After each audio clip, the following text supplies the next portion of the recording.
It's often a goal, but in our busy lives, it can be a challenge for families to find time to read together. Joining us to share how families can make reading a New Year habit is children's author David Casentini. David, good morning. Good morning, Scott. Thank you for having me today. Glad to have you, and this really is a great subject. Why is the start of the new year kind of the ideal time for families to, we'll say, turn the page together? Yeah, I think it's a good time to reset and to think about what's important. And what I have found in my life is with children and my kids, there's nothing more special than finding creativity and joy in story time. And so it's a good chance to get together with family, realize the value and importance and the power of reading.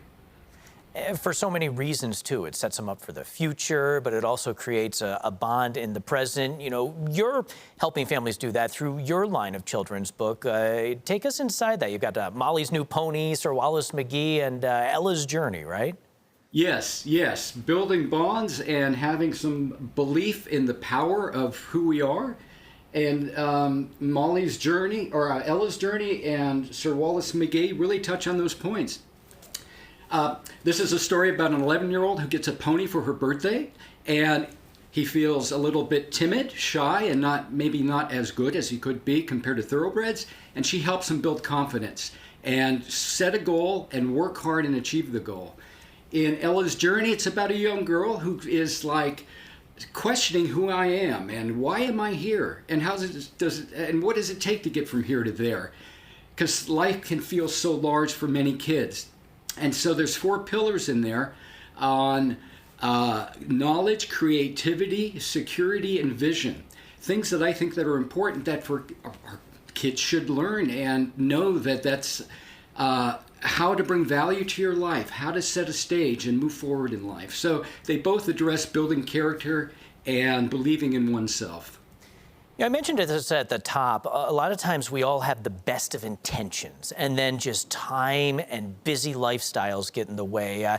What are just some ideas you have, just both as a writer and as a father, to kind of, carve out that time to make reading a daily habit at home? Well, we all know that we're distracted. There's a lot going on in our lives. There's technology that gets in the way. I think empowering kids to really make choices and really own that responsibility of learning about new stories, creating stories, having dedicated time in the evening, in the morning, whenever that is, as a family and individually to read, to take the time to do that and lead by example. I did that with my kids. If they're seeing the parents reading, they will adopt that practice and really get involved in it. And so I think those are the best ways to do it, is lead by example, have dedicated time, and unplug from life for a while and create and just enjoy that family time. Excellent advice, and really just an important thing, like you said, to model for the kids. Thank you so much, David, for joining us, and best of luck on the next book. Thank you very much. It's davidcasentini.com. You got it. All right. Thank you so much. All right, Scott. Thanks.